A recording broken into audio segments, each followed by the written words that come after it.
Today, I'll be washing all my down gear.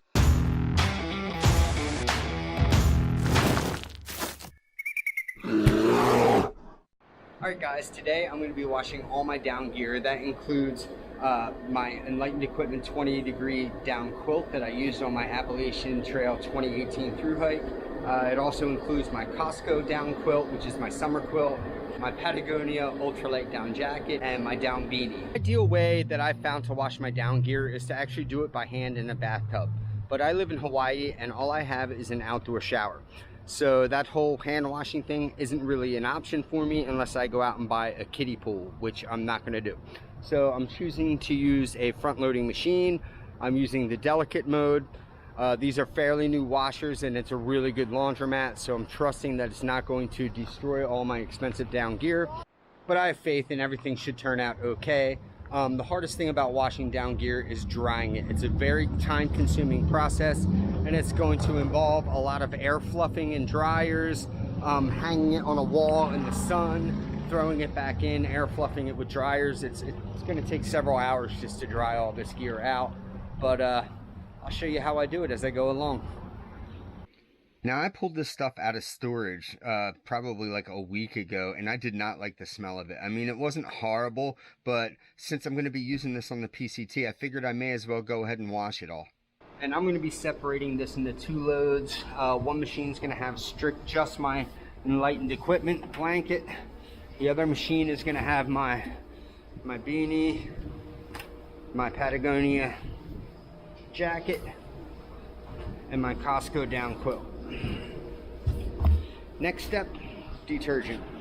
Now I'm using Nick Wax Down Wash Direct, and I'm using this because I've used it in the past and I've had good results with it. You can use it with regular down or hydrophobic down, and my Enlightened Equipment quilt is treated with Down Tech. So I'm going to go ahead and use this. Alright, so we're going to need 3.4 ounces of detergent per load. About right there.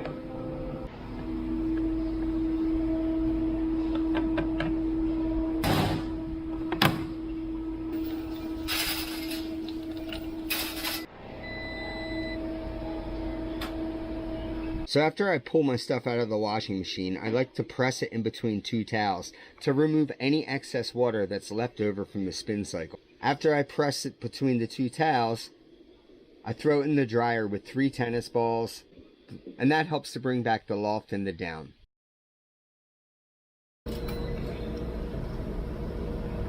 Alright, so after about 25 minutes to a half hour of air fluff in the dryer with tennis balls, I have brought everything out. I have it hanging in the sun here. It's actually drying out pretty quick, and the loft is coming back quickly as well. So far so good. So I'll probably let this stuff sit out here and air out for about a good half hour, and then I'll go stick it back in the dryer for another half hour. And it's going to be a constant repeat of that cycle until I feel like it's dry and all my loft is completely back in all the down gear. Alright, so after 4 cycles in the dryer and in the sun, my stuff is dry. I'm going to go grab it now. So that took probably about, what, 2-3 hours to dry all this, but let's check it out. Doing good. Alright, so everything is mostly dry. I'm going to take this stuff home. I'm going to hang it on my clothesline in the sun for about another half hour, and I'll probably give it one more air fluff for maybe 40 or 45 minutes, and I'm going to call it done. So let me head home and get this started. So after about another 40 minutes on air fluff in the dryer, and probably about 2 or 3 more hours on the line, my quilt is officially dry. All the loft is back, and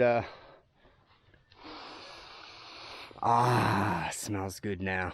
Thanks for tuning in, everybody. Make sure to tune in next week, and I'm going to show you guys how I poop in the woods.